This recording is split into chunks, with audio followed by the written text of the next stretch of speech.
Hello, dear students. I welcome you all to another masterclass session on botany.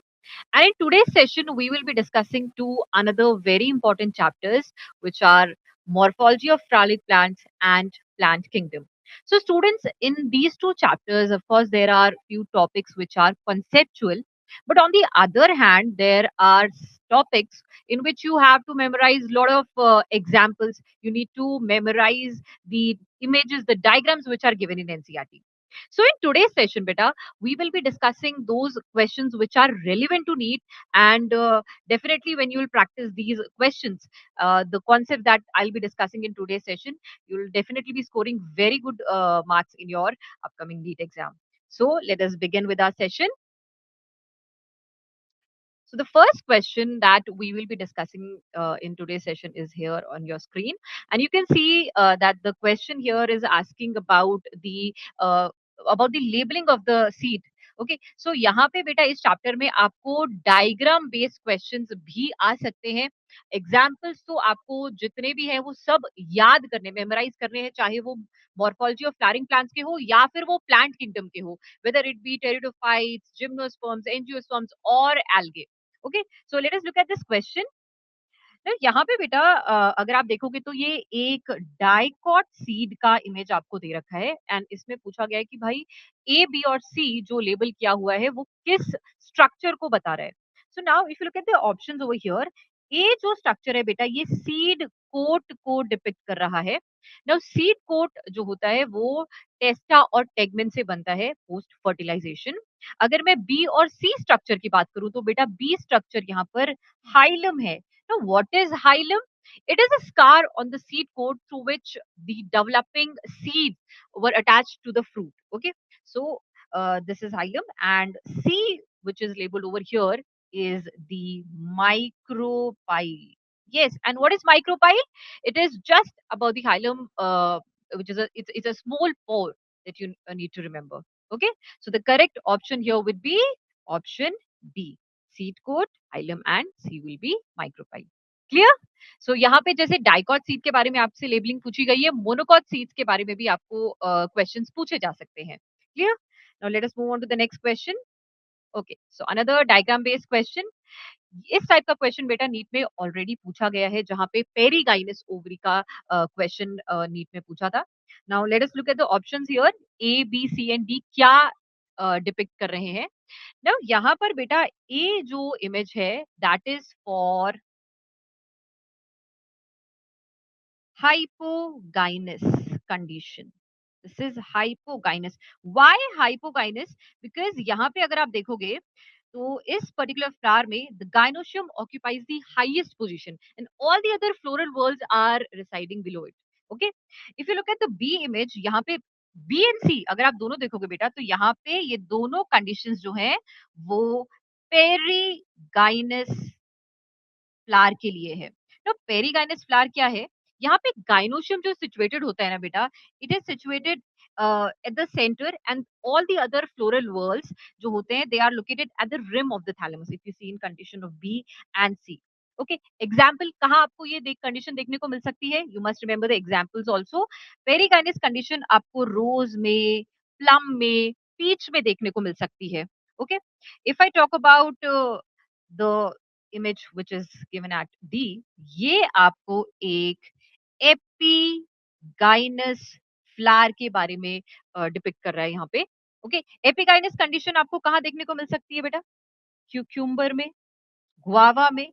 Okay so यहाँ पे A will be hypogynous flower, B and C will be for perigynous flower, and C will be for epigynous condition. Clear? So आपका correct option will be option number C. Let us move on to the next question then. Okay. So in this question, again there are two images. Now what are these images for? So अगर आप यहाँ देखोगे बेटा ये दोनों images जो हैं, these are actually the for the arrangement of flower. In case अगर आप inflorescence पढ़ोगे तो दो टाइप के आपको inflorescences देखने को मिलते हैं. एक तो होता है racemose और दूसरा होता है cymose. So यहाँ पे जो आपका image A है, दिस इज बेसिकली डिपिक्टिंग, ये एनसीईआरटी की इमेज है बेटा, ये रेसिमोज इन्फ्लोरेसेंस को डिपिक्ट कर रहा है। एंड अगर आप बी को देखोगे तो this is cymose inflorescence. Now racemose और साइमोज इन्फ्लोरेसेंस में अंतर क्या है? रेसिमोज इन्फ्लोरेसेंस में जो आपका मेन एक्सेस है वो कंटिन्यूअसली ग्रो करते रहता है। तो आपका जो प्लांट है, फ्लावर्स ओरिजिनेट होते रहेंगे, यंग फ्लावर्स जो है वो टिप पे रहते हैं, older flowers are present at the base. But if you talk about cymose inflorescence, यहाँ पर जो प्लांट का जो हाइट है वो टर्मिनेट हो जाता है। व्हाई? बिकॉज टिप पर आपको फ्लावर देखने को मिलेगा। ओल्डर फ्लावर्स जो होते हैं वो टिप पर प्रेजेंट होते हैं, younger flowers are present at the base. Clear? So आपका करेक्ट आंसर यहाँ पे होगा option A, racemose and cymose condition. Okay, अगर सक्सेशन की बात करें बेटा यहाँ पे, तो साइमोस इन्फ्लोरेसेंस में बेसिपिटल सक्सेशन देखने को मिलता है, basipetal succession. And if I talk about racemose, तो यहाँ पे आपको एक्रोपिटल सक्सेशन देखने को मिलता है। Clear? Now let us move on to the next question. Okay, so here the question says, which of the following pteridophytes belong to class Pteropsida? Now बेटा pteridophytes में टोटल 4 मेन क्लासेस होती हैं। Okay, तो यहाँ पे हम देखते हैं टेरोप्सिडा में कौन से एग्जाम्पल्स फिट बैठते हैं। First option says equisetum and Psilotum. Now equisetum जो है बेटा ये बिलोंग करता है स्फेनोप्सिडा को। ओके, अगर बात करूं साइलोटम की, तो साइलोटम बिलोंग करता है साइलोप्सीडा को।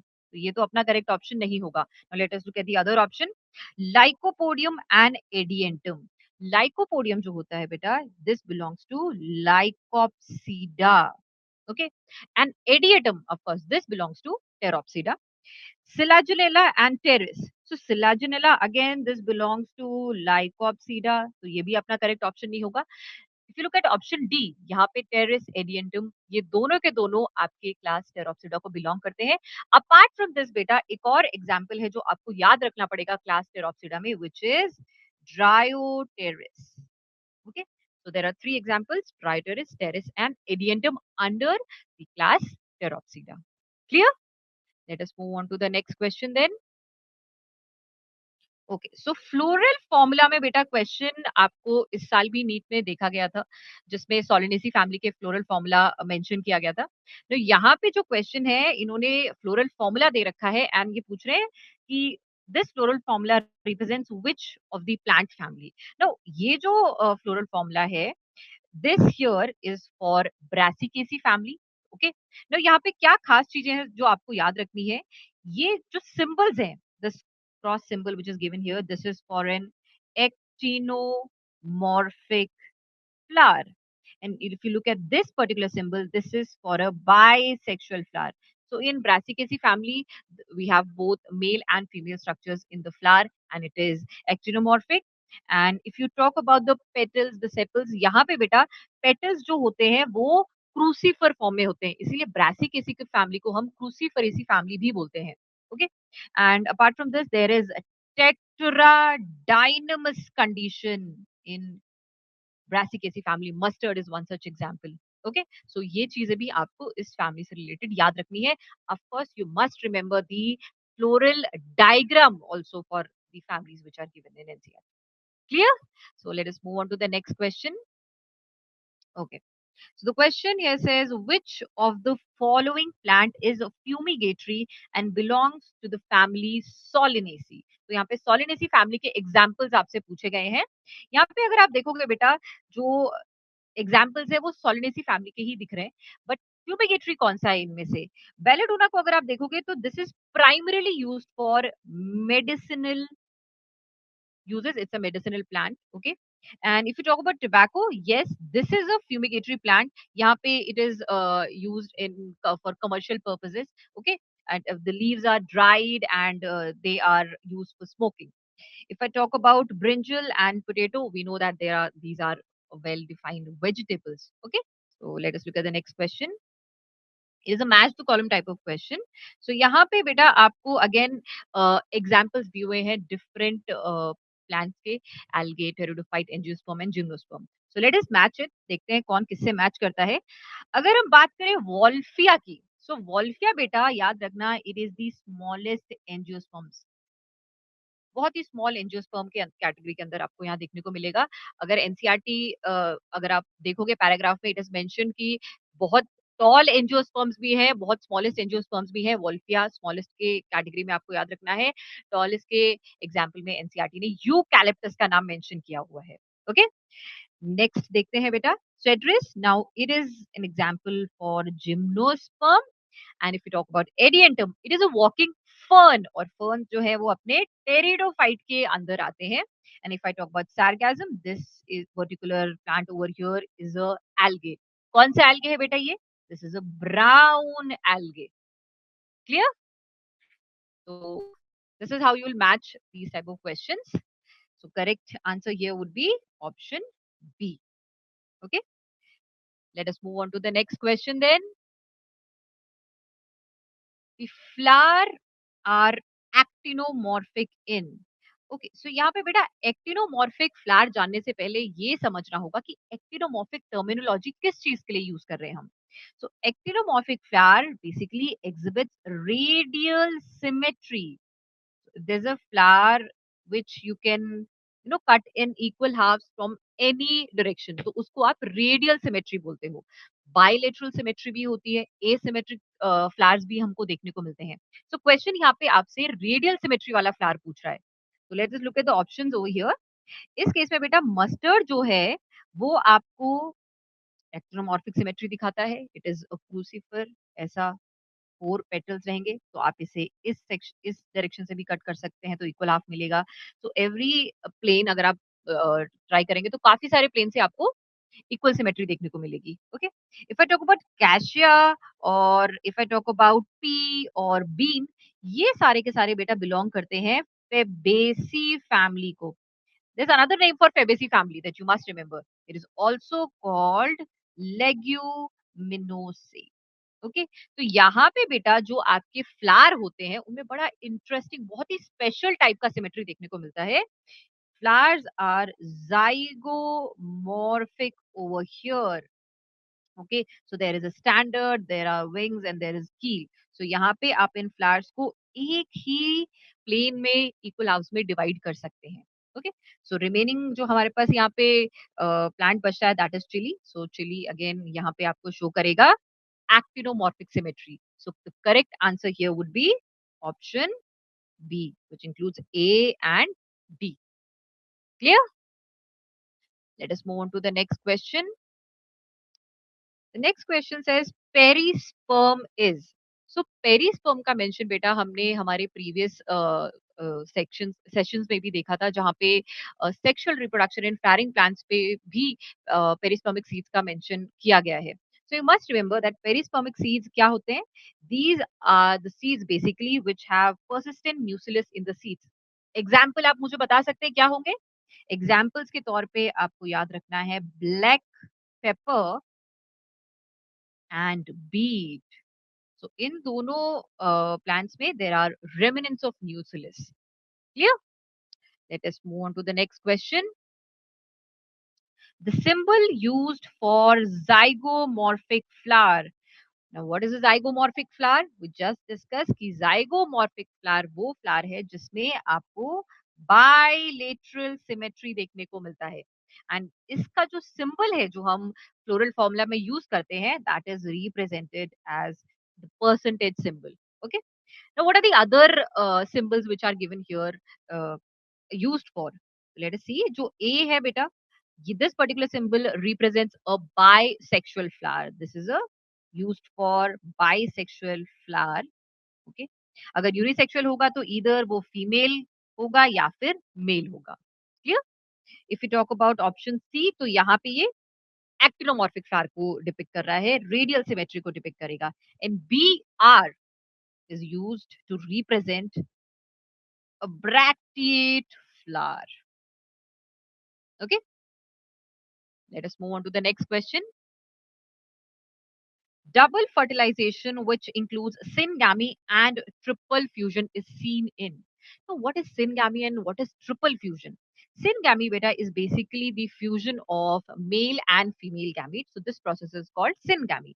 Okay, male gamete and female gamete. That means the egg cell and the male gamete. Triple fusion, on the other hand, is the fusion of two polar nuclei with the other male gamete. Okay, now this situation is seen exclusively in angiosperms. And what are angiosperms? These are also called flowering plants. Okay, angiosperms.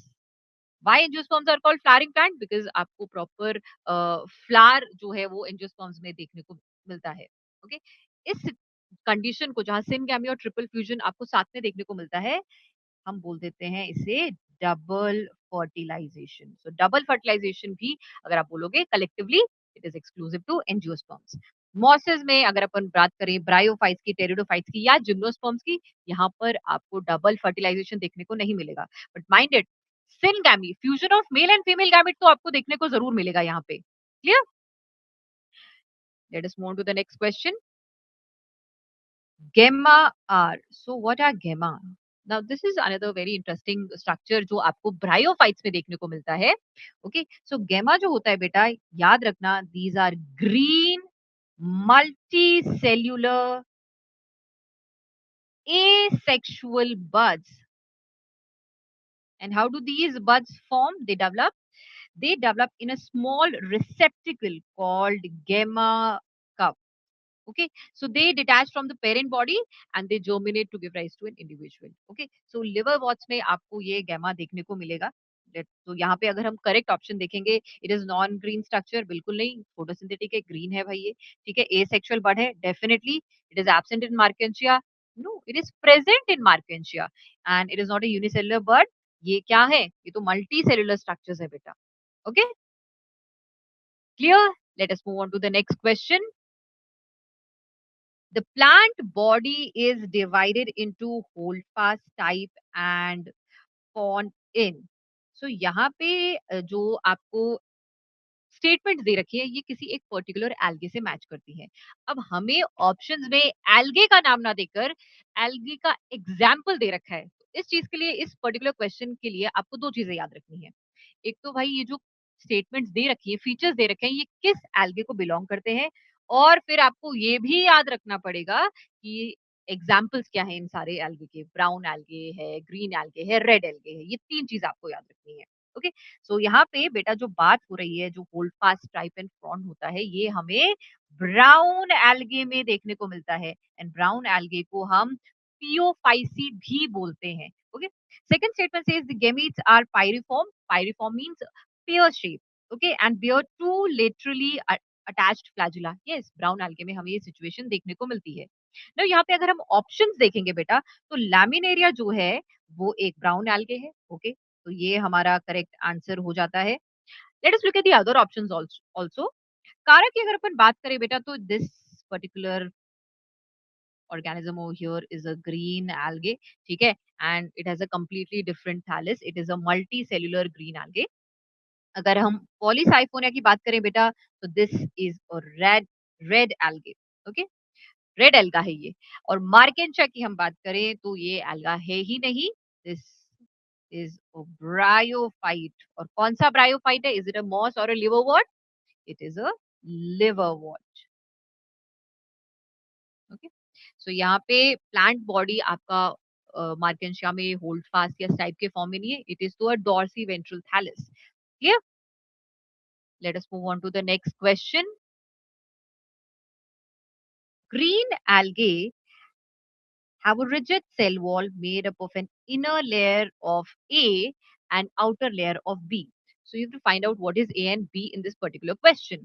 Now यहाँ पे जो cell wall होता है बेटा, please इसको आप memorise करें कि जो सेल वॉल है उसमें आपको ग्रीन algae में जो इनर लेयर है that is made up of cellulose and the outer layer is made up of फैक्टोज।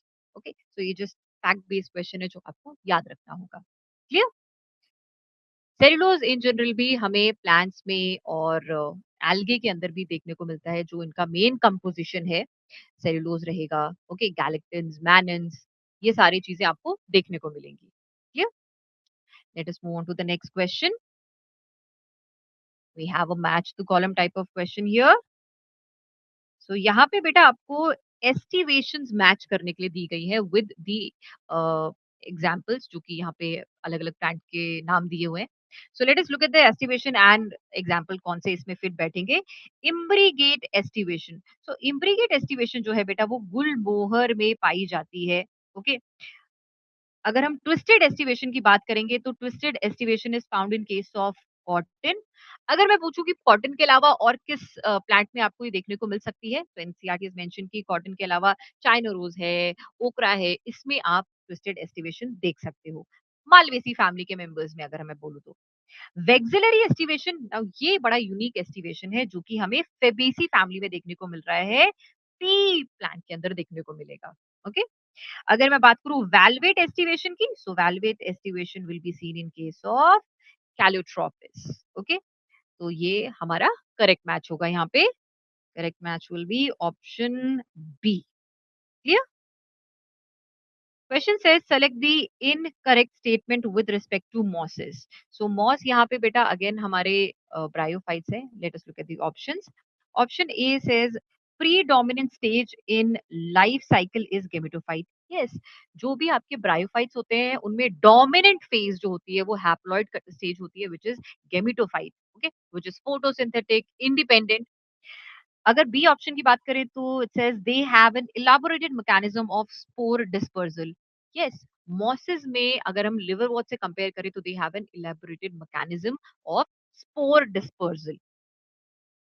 C option की अगर हम बात करें it says their juvenile stage is represented by leafy stage. अब बेटा यहाँ पे याद रखना juvenile stage is not represented by a leafy stage, rather it is represented by the protonema stage.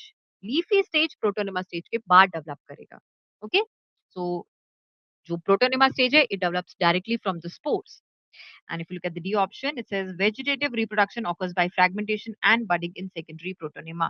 Yes, this is a correct statement for this particular question. Okay, so correct answer here would be option C, which is an incorrect statement for mosses. Clear? Let us move on to the next question. Find the incorrect match. तो आपको यहाँ पे incorrect match पता लगाना है। First option says kelps profusely branched body. Yes बेटा, kelp जो होते हैं these are brown algae and ये जो होते हैं these are profusely branched. They're very big. Okay, if you compare them with other alga. Option B says Cara, branched brown algae. Cara is not a brown algae beta, it is a green algae. Okay, so ये चीज आपको याद रखनी है। Chlorophyceae, green algae का एक और नाम जो आपको याद रखना है that is Chlorophyceae. Okay, so that will be your correct option over here. Let's look at the other options also. Porphyra, non-motile sexual spores. Yes, Porphyra is a red algae and red algae में हमें non-motile spores in gametes देखने को मिलते हैं.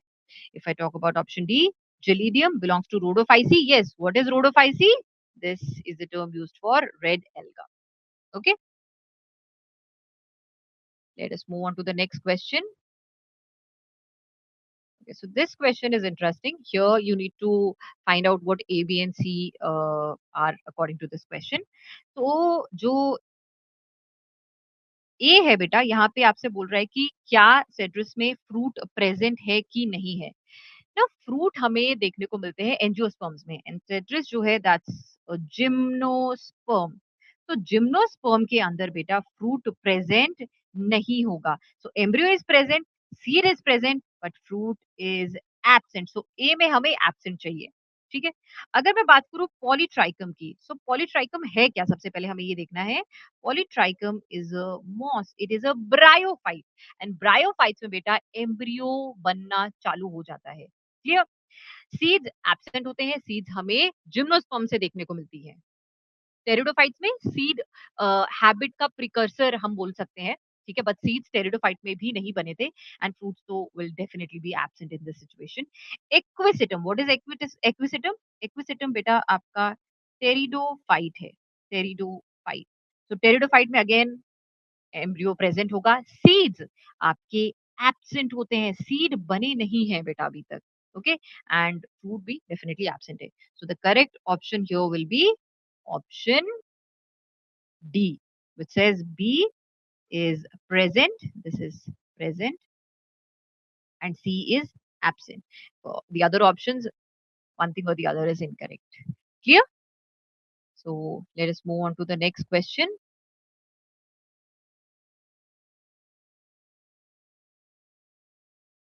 Okay, so the question says the artificial system of classification had separated even the closely related species because they were based on. So artificial system of classification जो था बेटा वो it was based on totally on gross morphological features, superficial features पे ही dependent था. तो यहाँ पे हो क्या रहा था बेटा? क्या किसने दिया सबसे पहले तो आप ये याद रखिए artificial system of classification was proposed by Linnaeus. Okay, and what did he said? So basically prioritize the observable superficial characters like the color, the leaf shape, the entropium structure. Okay, so यहाँ पे अगर हम options देखेंगे, first option says chemical nature of genetic material, no. Phylogenetic relationship between organisms, not at all बेटा, ये हमें phylogenetic system of classification में include किया गया था ये feature. Developmental details of organism, internal developmental features नहीं use किए गए थे बेटा artificial system of classification में. Gross superficial morphological characters, absolutely yes. This is what was considered in artificial system of classification. Clear? Artificial system of classification के बाद जो हमने इम्प्रूवमेंट्स किए वो नेचुरल सिस्टम ऑफ क्लासिफिकेशन में किए एंड देन उससे भी बढ़िया हमें मिला phylogenetic system of classification which we are using widely as of now. So let us move on to the next question then. The question says for the classification of plants, who amongst the following use the natural affinities among organisms as the base? So, yeah, this particular thing is mentioned in NCRT. Natural system of classification for plants was, for the first time, it was done by Bentham and Hooker. Okay, अगर हम बात करें R H Whittaker की, what is he credited for? इन्होंने दिया 5 kingdom system of classification. Okay, Lioness की बात करें तो इन्होंने 2 किंगडम सिस्टम ऑफ क्लासिफिकेशन दिया, आर्टिफिशियल सिस्टम ऑफ क्लासिफिकेशन भी इन्होंने दिया. एरिस्टोटल की अगर हम बात करें तो इन्होंने भी सबसे प्रिमिटिव टाइप का क्लासिफिकेशन सिस्टम दिया था जिनमें इन्होंने ऑर्गेनिजम्स को, प्लांट्स को हर्ब, श्रब्स एंड ट्री में डिस्ट्रीब्यूट किया. Okay, clear? Let us move on to the next question. Question here is asking you to find out false and true statement. First statement says in both liverworts and mosses belonging to bryophytes, dominant phase of life cycle is sporophyte. No, beta, bryophytes में dominant phase is not sporophyte, it is gametophytic stage. It is gametophyte. तो ये statement हमारा false हो जाता है. Second statement देखते हैं. Bryophytes are the first archegoniate plants in kingdom Plantae. This is a correct statement. पहली बार अगर हम आर्किगोनिया देखें, फीमेल रिप्रोडक्टिव ऑर्गन देखें तो वो हमें ब्रायोफाइट्स में देखने को मिला था. तो this is a true statement. Third statement, in some bryophytes both male and female gametes are motile. No बेटा, this is a false statement. Why? Because males तो motile है. तभी हम ब्रायोफाइट्स को एम्फीबियंस ऑफ प्लांट किंगडम बोलते हैं क्योंकि male gamete को वाटर की जरूरत पड़ती है ताकि वो स्विम करके फीमेल स्ट्रक्चर तक आ सके और फर्टिलाइज हो सके. बट फीमेल गैमीट्स जो होते हैं ये बेटा मोटाइल नहीं होते. These structures are non motile and where they are retained, they are retained in the archegonium. Okay, जो हमें सेकंड स्टेटमेंट पे दिख रहा है अभी यहाँ पे. क्लियर? सो मेरा करेक्ट आंसर यहाँ पे होगा option C. Clear? Let us move on to the next question. Next question says leafy stage of sphagnum represents. So sphagnum का लीफी स्टेज जो होता है बेटा, this is basically representing the gametophytic stage, right, which is haploid. Okay, अगर हम बात करें non photosynthetic stage की, leafy stage is photosynthetic. Is it a spore forming stage? So यहाँ पे स्पोर्स जो है बेटा they are formed by the dependent capsule जो कि आपके इस लीफी स्टेज पे बनता है. It is formed by the sporophyte. Okay, So let us move on to the next question. Read the following statement and select the options which with all correct statements. So here to find out the correct statements. First statement says mosses and lichens are the first organism to colonize bare rocks. Now, this here is a correct statement. What are mosses? We are aware as of now कि ये bryophytes हैं. What are lichens? Lichens are beta mutualistic association between fungi and algae. Okay. तो ये एक mutualistic association है इन दोनों organisms में जो for the first time they basically help in primary succession जहाँ पे ये कॉलोनाइज करेंगे बेयर रॉक को. वॉलवॉक्स की अगर हम बात करें तो बेटा Volvox is a colonial algae. Yes it is green algae which is found in colonies. Colonial algae है ये.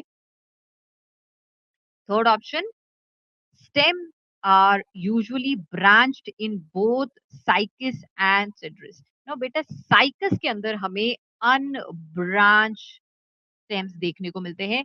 ब्रांचिंग नहीं होती.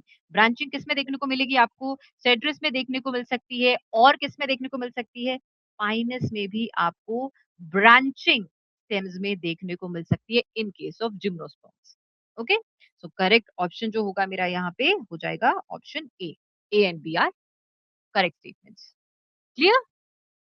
Let us move on to the next question. So the next question says prothallus of fern is. Now prothallus of fern जो होता है बेटा अगर आप देखोगे यहाँ पे it is the gametophytic stage in case of pteridophytes. What are ferns? Ferns are pteridophytes and यहाँ पे बेटा जो prothallus है इसके जो स्पेशल कैरेक्टर्स है स्पेशल फीचर्स है वो क्या है? प्रोथैलस जो होता है it is free living inconspicuous. It is very small. Okay. And it is multi cellular. तो ये सारे जो पॉइंट्स है बेटा ये भी आपको याद रखने हैं क्योंकि क्वेश्चन आपसे प्रोथैलस के फीचर्स भी पूछ सकता है कि प्रोथैलस में आपको क्या देखने को मिलता है. ठीक है. सो अपने लिए बाकी सारे ऑप्शंस इनकरेक्ट है because it is photosynthetic. Free living है that means it is able to perform photosynthesis. It is inconspicuous and it is multicellular. Clear? Next question says अगर अगर is mainly obtained from. तो यहाँ पे बेटा जो आप देखोगे अगर अगर जो है वो मोस्टली कहाँ से मिलेगा आपको? This is obtained from Gelidium which is a red algae. Okay. जिलिडियम के अलावा और कोई एग्जाम्पल जो आपको याद रखना है? बिल्कुल आपको याद रखना है ग्रेसिलेरिया का एग्जाम्पल. ग्रेसिलेरिया जिलिडियम दो आपके ऐसे एल्गे हैं जो एनसीईआरटी में मेंशन है which from which you obtain अगर अगर. Okay. If I talk about other option spirogyra, chlorella and volvox, so यहाँ पे ये फाइकोकोलॉइड्स नहीं बनाते. ठीक है. Clear? Let us move on to the next question. A feature that clearly separates gymnosperms from angiosperms. तो यहाँ पे बेटा हमें देखना है जिम्नोस्पर्म्स कैसे एंजियोस्पर्म से डिफरेंट है. So let us look at the first option. First option says presence of ovule. Ovule बेटा जिम्नोस्पर्म एंजियोस्पर्म दोनों में देखे जाते हैं. सेकेंड बोलता है presence of pollen grains. Now pollen grains भी जिम्नोस्पर्म एंजियोस्पर्म दोनों में देखने को मिलते हैं. ओके. एंड उनका ट्रांसफर जो है वो विंड से हो सकता है, वाटर से हो सकता है, इंसेक्ट के वाया हो सकता है. Okay. Third option says ovules not enclosed in an ovary. Yes. So this particular feature separates gymnosperms from angiosperms. यहाँ पर जो ovules हैं gymnosperms में they are naked. Unlike angiosperms जहाँ पे फ्रूट के अंदर आपका ओवरी के अंदर आपके ओव्यूल्स एंड सीड्स जो होते हैं वो enclosed होते हैं, ऐसा जिम्नोस्पर्म्स में देखने को नहीं मिलता. ओके. एंड फोर्थ ऑप्शन से ऑल्टरनेशन ऑफ जनरेशन. बिल्कुल ये दोनों एंजियोस्पर्म्स एंड जिम्नोस्पर्म्स में देखने को मिलते हैं. Clear? Let us move on to the next question. So again we have a match the column type of question over here. First जो है बेटा यहाँ पे आपको अलग अलग ब्रायोफाइट टेरिडोफाइट जिम्नोस्पर्म्स के बारे में बोला गया है एंड उनके स्पेशल फीचर्स आपको कॉलम 2 में देखने को मिल रहे हैं. सो अगर आप यहाँ पे देखोगे तो ब्रायोफाइट्स जो है बेटा ब्रायोफाइट्स में आपको डोमिनेंट गेमेटोफिटिक कंडीशन देखने को मिलेगी. ब्रायोफाइट्स के बाद अगर मैं टेरिडोफाइट्स की बात करूँ तो टेरिडोफाइट से हमारा जो डोमिनेंट स्टेज हो जाता है वो स्पोरोफाइट हो जाता है। ऑल्दो टेरिडोफाइट में अभी भी गेमेटोफाइट जो है वो फ्री लिविंग होता है, इंडिपेंडेंट हो रहा है, ठीक है? And after pteridophytes, gymnosperm, angiosperm जो डोमिनेंट प्लांट बॉडी है that is sporophyte. Okay? If I talk about pteridophytes, pteridophyte में बेटा हमें डोमिनेंट स्पोरोफिटिक कंडीशन देखने को मिलती है, बट दीज आर सीडलेस, इनमें सीड्स नहीं बनते। जिम्नोस्पर्म्स की अगर हम बात करें तो बेटा जिम्नोस्पर्म्स में नेकेड सीड्स होते हैं, they are not enclosed, okay? And angiosperms में हमें डबल फर्टिलाइजेशन देखने को मिलता है which is syngamy plus triple fusion. Clear? So let us move on to the next question. Next question says a plant has vascular tissue, okay, dominant sporophyte, okay, vascular tissue हमारे कहाँ से बनने चालू हो गए थे बेटा? टेरिडोफाइट से बनने चालू हो गए थे। टेरिडोफाइट्स में डोमिनेंट स्पोरोफाइट भी है। आगे देखते हैं। Reproduces by spores not seeds, तो सीड्स जो नहीं बनती वो हमें सिर्फ देखने को मिलती है टेरिडोफाइट्स में। वेस्कुलर बंडल्स बेटा ब्रायोफाइट्स में नहीं होते, they lack vascular tissue, xylem phloem नहीं प्रेजेंट होते। जिम्नोस्पर्म एंजियोस्पर्म्स में proper vascular bundles, vascular tissues develop हो जाते हैं, डोमिनेंट स्पोरोफाइट है, बट यहाँ पर सीड का प्रेजेंस हमें देखने को मिलता है in both gymnosperms as well as angiosperms. Clear? Let us move on to the next question. Leaf shows reticulate venation and stem shows vascular bundles in ring. The plant is most likely to be. So reticulate venation जो है बेटा, network जैसा venation, ये हमें देखने को मिलता है डाइकॉट्स के अंदर। इट्स जर्नल स्टेटमेंट, ठीक है? तो ये आपको देखने को मिलेगा डाइकॉट एंजियोस्पर्म्स में। मोनोकॉट्स में generally, of course there are exceptions, but generally हमें यहाँ पे क्या देखने को मिलेगा? You will see parallel venation in leaves of monocot plants. Okay, and what about the vascular bundles in monocots? The vascular bundles are scattered. Okay, and in case of dicots, they are arranged in a ring. Clear? If I talk about gymnosperms, so gymnosperms may there is a different network, different venation. Yeah. Let us move on to the next question. Which of the following is not a function of root? पहला option बोलता है बेटा absorption of water and mineral from the soil, definitely that's the purpose why roots are there in plants. They store reserve food, yes there are some modifications in root which can store food. Anchors, anchorage of plant to the soil, definitely. D option says synthesis of food. Now, this is our incorrect statement. Root जो है बेटा उनमें chlorophyll नहीं present है, photosynthesis नहीं करते। अब photosynthesis नहीं करेंगे तो फूड सिंथेसाइज नहीं कर सकते, but of course they can store that food in themselves. Clear? तो ये चीज याद रखना, स्टोरेज हो सकता है फूड का बट सिंथेसिस नहीं होगा। सिंथेसाइज कौन करेगा फूड को? That is done the shoot system of the plant जहां पे आपके लीव्स प्रेजेंट है। Clear? Let us move on to the next question. Root hair arises from, so यहाँ पे बेटा आपको जो रूट का पूरा स्ट्रक्चर है वो याद रखना पड़ेगा। जो अलग अलग रीजन्स मेंशन्ड है वो आपको याद रखने पड़ेंगे, and then you will be able to strike this question कि रूट हेयर एक्चुअली कहाँ पर प्रेजेंट है। So root hairs are present in the region of maturation. क्या होता है रीजन ऑफ मेचुरेशन में बेटा? जो आपके एपिडर्मल सेल्स होते हैं यहाँ पे, these single cell structures they start producing these unicellular root hairs. Okay, अगर हम बात करें रीजन ऑफ मेरिस्टेमेटिक एक्टिविटी की, तो यहाँ पे क्या होता है बेटा? यहाँ पे cells are continuously dividing. So these are basically meristematic tissue which keep on dividing, adding cells. Okay. If I talk about region of elongation, यहाँ पे क्या हो रहा है बेटा? This particular region is responsible for rapid growth, rapid growth in length of the root. And if I talk about root cap, what is root cap? It is a protective thimble. This is what NCRT says. Thimble like covering over what?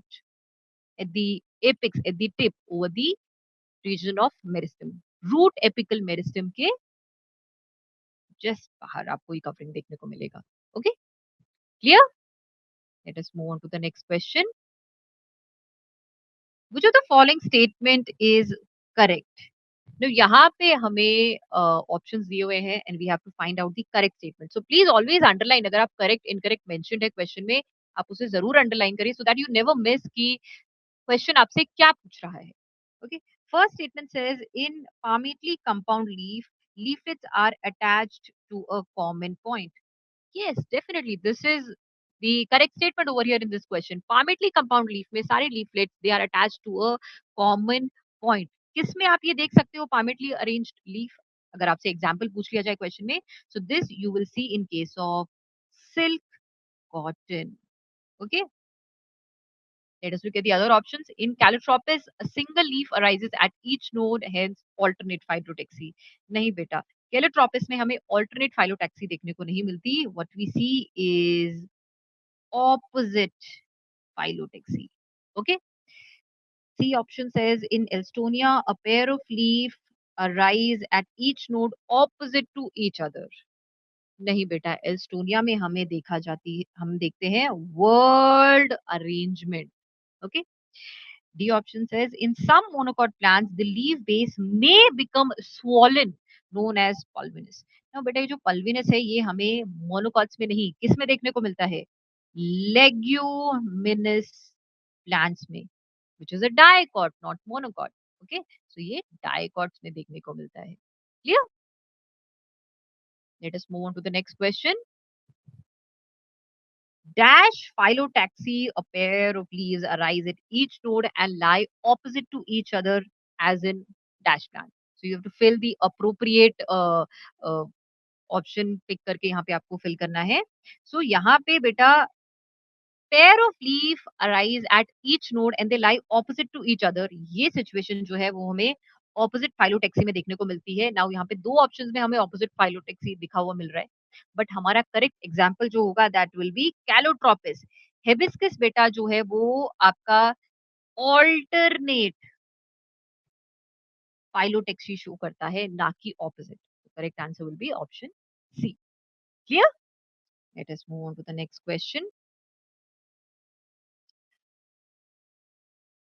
Read the given statements and select the incorrect ones regarding racemose inflorescence. Okay, so racemose inflorescence में बेटा सबसे पहला statement दे रखा है the main axis terminates into flower.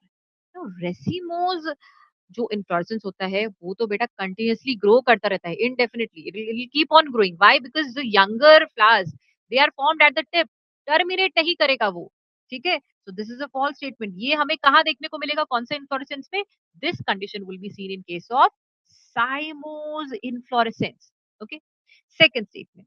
The flowers are born laterally in an basipetal succession. So यहाँ पे बेटा अगर अच्छा हमें इनकरेक्ट स्टेटमेंट पता लगानी है तो this will become the incorrect statement. Flowers are borne literally in basipetal succession. तो यहाँ पे रेसिमोस इन्फ्लोरेसेंस में एक्रोपिटल सक्सेशन होता है बेटा, बेसिपिटल नहीं होता. Basipetal is again seen in case of cymose inflorescence. Okay. Third option says the flowers are born laterally in acropital succession. Yes, this is true for racemose inflorescence. The main axis continues to grow, definitely. So, हमारा correct answer for this particular question will be option A, where 1 and 2 statements are incorrect with respect to racemose inflorescence. Clear? Let us move on to the next question. Assertion region type of question is what we have here. So, the question says the cymose type of inflorescence has limited growth. Yes, क्योंकि हम जो हमारा flower है वो एकदम access पे लाके बना देते हैं. ठीक है, लिमिटेड ग्रोथ रहेगा. Reason because the cymose inflorescence the main axis terminates in a flower. Yes, so here assertion is true and जो रीजन है वो करेक्टली एक्सप्लेन कर रहा है assertion को. So the correct answer here will be option A if both assertion and reason are true and reason is giving the correct explanation for the assertion. Clear?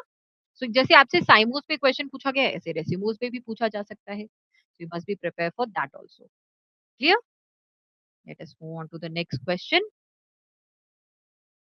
Dash estivation sepals or petals in a world just touch each other like this at the margin without overlapping. तो बोलता है as in किस plant में आप ये देखोगे. सो ये जो सिचुएशन है बेटा जहाँ पे पेटल्स और sepals they are arrange in the whorl and they are just touching each other but they are not overlapping, तो ये हमें देखा जाता है वैल्युएट कंडीशन में. क्लियर. तो वैल्युएट हमें दो ऑप्शंस में दिख रहा है. अब एग्जाम्पल क्या होता है वैल्युएट एस्टिवेशन का, that is Calotropis. So A option जो है वो यहाँ पे हमारे लिए करेक्ट होगा. हिबिस्कस की अगर मैं बात करूं बेटा तो हिबिस्कस में हमें वैल्वेट एस्टिवेशन देखने को नहीं मिलता. यहाँ पे हम देखते हैं ट्विस्टेड एस्टिवेशन. ट्विस्टेड एस्टिवेशन में क्या होता है, where one margin overlaps the next one. So यहाँ पे इस तरीके का अरेंजमेंट आपको देखने को मिलेगा, ओवरलैपिंग रहता है पूरा का पूरा. Clear. Let us move on to the next question. तो यहाँ पे बेटा क्वेश्चन आपको अगेन वेक्सिलरी एस्टिवेशन शो कर रहा है एंड पूछ रहा है कि यहाँ पे जो लेबलिंग करी गई है PQR ये क्या रिप्रेजेंट करते हैं. वेक्सिलरी एस्टिवेशन बेटा हमें कहाँ देखने को मिलता है, we see this particular very interesting type of aestivation in case of Fabaceae family. और यहाँ पे P जो है वो रिप्रेजेंट करता है स्टैंडर्ड को, this term given to P is standard. Q को बोला जाता है बेटा विंग. एंड अगर हम आर की बात करें तो it is the smallest interior structure जिसे हम बोलते हैं फ्यूज्ड स्ट्रक्चर जो रहता है, इट इज कॉल्ड कील. ठीक है. तो स्टैंडर्ड याद रखना बेटा, स्टैंडर्ड विंग एंड कील. सो ऑप्शन ए जो है वो यहाँ पे आपका करेक्ट ऑप्शन हो जाता है. Question says drupe fruit develops from. So drupe जो है बेटा ये हमें दो एग्जाम्पल एनसीईआरटी मेंशन करता है अबाउट मैंगो एंड कोकोनट. सो अगर हम बात करें इनकी तो they basically develop from monocarpellary superior ovary and they possess one seed. Option A जो है मेरा वो यहाँ पे करेक्ट हो जाएगा.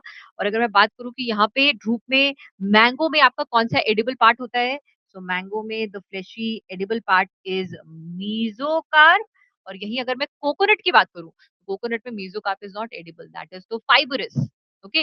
Coconuts may we consume the endosperm, the nuclear and the cellular endosperm.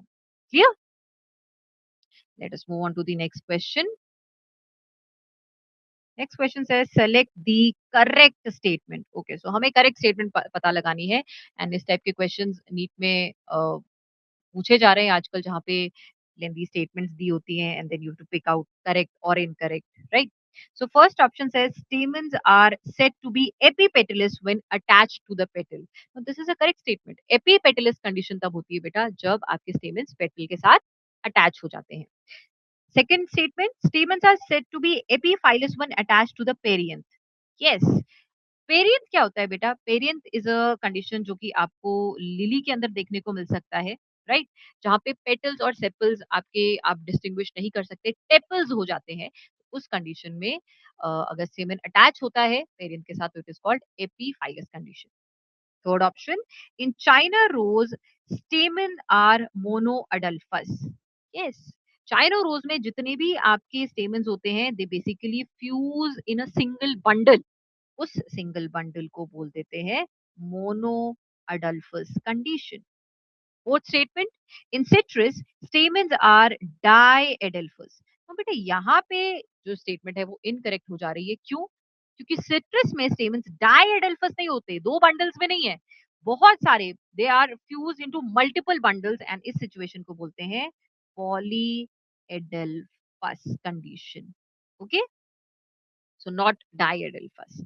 डाइएडल्फस किस में देखी जाती है बेटा अगर क्वेश्चन पूछेगा, सो याद रखना डाइएडल्फस कंडीशन हमें देखने को मिलती है, let me write over here, diadelphous condition देखी जाती है पी प्लांट में. In peas you can see this particular condition. Okay. Last statement, filaments may vary in length in salvia. Now this again here is a correct statement. Mustard और Salvia की हम बात करें तो बेटा यहाँ पे जो फिलामेंट्स है, जो मेल रिप्रोडक्टिव स्ट्रक्चर है वो लेंथ में वेरी कर सकता है, बड़े हुए हो सकते हैं कम, और उनमें छोटे फिलामेंट्स भी देखे जा सकते हैं इन द सेम फ्लावर. तो यहाँ पे आप प्लीज साल्विया और साल्विनिया में कंफ्यूज ना करें. साल्विया एंजियोस्पर्म है, साल्विनिया आपका टेरिडोफाइट है. क्लियर. So यहाँ पे जो correct option हो जाएगा बेटा, that will be A, B, C and E. Correct one will be option D. Clear? So students, that was all for today's session. I hope you enjoyed the session and you found it productive. Now, what you are supposed to do after this session is to revise NCRT to memorize the examples and solve assignments that will be provided to you. And if you face any challenge, feel free to connect with us and see you in the next session. Thank you so much. All the best.